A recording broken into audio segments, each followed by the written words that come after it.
নমস্কার বন্ধুরা, আপনারা সকলে কেমন আছেন? আজকে আমি আপনাদের জন্য নিয়ে এসেছি বাঙালিদের অতি প্রিয় পছন্দের একটি অন্যতম রেসিপি ঝিঙে আলু পোস্ত, যেটি যে কোনো দিনের লাঞ্চে গরম ভাত, টক ডাল অথবা বিউলির ডালের সাথে খেতে লাগে অমৃত। তো তাহলে আমাদের আজকের এই রেসিপিটি শুরু করা যাক। আর আমি প্রিয়াঙ্কা আপনাদের সকলকে আমার চ্যানেল ডেলিশিয়াস রেসিপি বাংলাতে স্বাগত জানাই। তো ঝিঙে আলু পোস্ত বানানোর জন্য আমি নিয়েছি 750 গ্রাম পরিমাণে ঝিঙে আর 3টে মিডিয়াম সাইজের আলু। আলুটাকে মিডিয়াম সাইজের কিউব করে কেটে নিয়েছি। খুব বেশি বড় করে যেমন আলুটাকে কাটিনি, আবার খুব বেশি ছোট করেও কিন্তু আলুটাকে আমি কেটে নিইনি। এছাড়াও ঝিঙেটাকেও আমি মিডিয়াম সাইজ করেই কেটেছি, খুব বেশি ছোট করে কিন্তু ঝিঙেটাকে কাটিনি, কারণ ঝিঙে যদি খুব বেশি ছোট করে কাটা হয় তাহলে সেটা গলে যাওয়ারও কিন্তু সম্ভাবনা থাকে। এবার মেন রান্নাটা শুরু করব, আর তার জন্য কড়াইতে আমি নিয়ে নিলাম 75 মিলি সর্ষের তেল, আর ফোড়নে অ্যাড করলাম হাফ চা চামচ কালো জিরে। এবার মিডিয়াম ফ্লেমে সর্ষের তেলটা খুব ভালো করে গরম হয়ে যাওয়ার পর ফোড়নের থেকে এর ফ্লেভারটা ছেড়ে দিলে আমি এই পর্যায়ে এসে অ্যাড করে নেব সরু ও পাতলা করে কুচিয়ে রাখা পেঁয়াজ। আমি এখানে দুটো মিডিয়াম সাইজের পেঁয়াজকে সরু ও পাতলা করে কেটে নিয়েছি। এবার মিডিয়াম ফ্লেমে পেঁয়াজটাকে ফ্রাই করে নেব। তবে এই পর্যায়ে পেঁয়াজটাকে যে খুব বেশিক্ষণ সময় ধরে ফ্রাই করব তা কিন্তু একদমই নয়। মোটামুটি মিডিয়াম ফ্লেমে পেঁয়াজটাকে আমি ততক্ষণ পর্যন্ত ফ্রাই করব যতক্ষণ না পেঁয়াজের কালারটা একটু চেঞ্জ হয়ে আসছে। অর্থাৎ এই পর্যায়ে পেঁয়াজটাকে জাস্ট 1.5 থেকে 2 মিনিট মিডিয়াম ফ্লেমে ফ্রাই করে নেওয়ার পর পেঁয়াজের কালার একটু চেঞ্জ হয়ে এলে আর পেঁয়াজটাও 50% ফ্রাই হয়ে গেলে এবার এই পর্যায়ে এসে আমি অ্যাড করে নেব কেটে রাখা আলুগুলোকে। এবার গ্যাসের ফ্লেমটাকে একদম মিডিয়াম টু হাইতে রেখে আলুগুলোকে ফ্রাই করে নেব।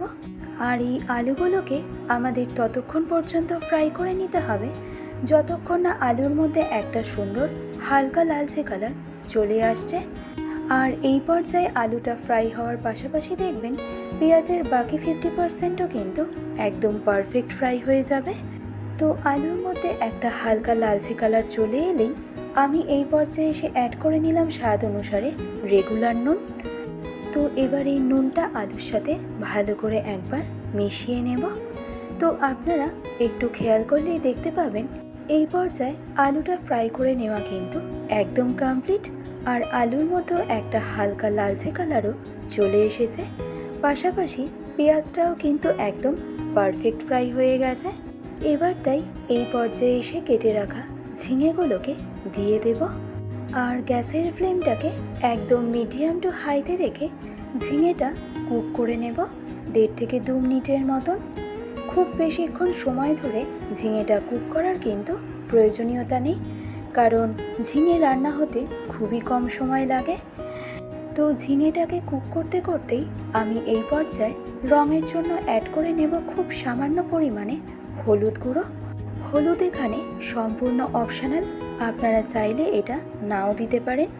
এবার হলুদটাকে খুব ভালো করে মিশিয়ে নেওয়ার পর মিডিয়াম ফ্লেমে আরও 2 থেকে 3 মিনিটের মতন ঝিঙেটাকে কুক করে নেওয়ার পরেই দেখবেন ঝিঙের মধ্যে থেকে আস্তে আস্তে জলটা বেরোতে আরম্ভ করবে।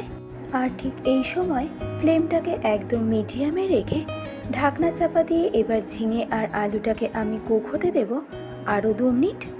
আর এটা কুক হতে হতে অন্য পাশে একটা ব্লেন্ডিং জারের মধ্যে আমি নিয়ে নেব 3 টেবিল চামচ পরিমাণে পোস্ত। এখানে পোস্তর পরিমাণটা আপনারা নিজেদের মন মতন নিয়ে নেবেন। এবার এই পোস্তটা সবার প্রথমে কোনো রকম জল ব্যবহার না করে শুকনো অবস্থাতে হালকা একটু ক্রাশড করে নেব। এতে পোস্তর ফাইন পেস্ট তৈরি করার সময় পোস্তর পেস্টের মধ্যে কিন্তু কোনো রকম দানা দানা একদমই থেকে যাবে না। তো এবার আমি অ্যাড করে নেব ঝালের জন্য 5টা কাঁচা লঙ্কা। এবার সবশেষে 1/3 কাপ পরিমাণে জল অ্যাড করে এই পোস্ত ও কাঁচা লঙ্কার একটা স্মুথ ফাইন পেস্ট তৈরি করে নেব। আর পোস্তর পেস্ট তৈরি করার সময় খুব বেশি জল কিন্তু দিয়ে দেবেন না। তো দেখুন, পোস্তর একটা ফাইন পেস্ট কিন্তু তৈরি করে নেওয়া হয়ে গেছে।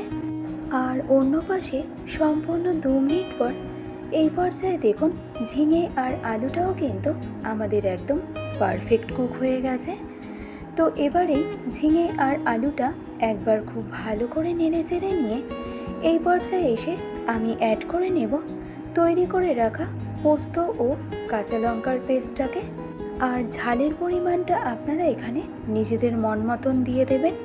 একই সাথে টেস্ট ব্যালেন্সের জন্য আমি অ্যাড করে নিলাম হাফ চা চামচ পরিমাণে চিনি। এবার মিডিয়াম ফ্লেমে পোস্তর এই পেস্টটাকে ঝিঙে ও আলুর সাথে খুব ভালো করে একবার মিশিয়ে নেব। আর মিডিয়াম ফ্লেমে কুক করে নেব জাস্ট 1 থেকে 1.5 মিনিটের মতন। খুব বেশিক্ষণ সময় ধরে পোস্তর পেস্টটাকে কুক করার কিন্তু প্রয়োজনীয়তা নেই।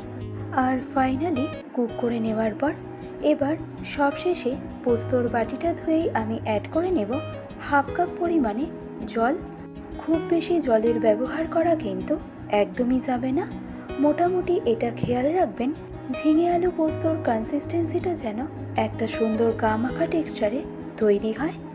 তো সব কিছু ভালো করে একবার মিশিয়ে নিয়ে এবার ঢাকনা চাপা দিয়ে সম্পূর্ণ রান্নাটাকে ফাইনালি কুক হতে দেব 6 থেকে 7 মিনিটের মতন। এবার 7 মিনিট পর ঢাকনা খুলে এই পর্যায়ে দেখুন আমাদের আজকের রেসিপি ঝিঙে আলু পোস্ত কিন্তু অলমোস্ট রেডি। আর এর মধ্যে কিন্তু একটা গামাখা টেক্সচারও চলে এসেছে। তো এবার সবশেষে এসে আমি অ্যাড করে নিলাম 4টে চেরা কাঁচা লঙ্কা। তো আমি এই ঝিঙে আলু পোস্তটা এরকম কনসিস্টেন্সিতেই রাখছি, কারণ এই সম্পূর্ণ রান্নাটা যখন একদম ঠান্ডা হয়ে যাবে তখন এর টেক্সচারটা কিন্তু বেশ অনেকটাই ব্যালেন্সে চলে আসবে। আর তাই ফ্লেমটাকে অফ করে সম্পূর্ণ রান্নাটাকে আমি স্ট্যান্ডিং টাইমে রাখবো মিনিমাম 10 মিনিট।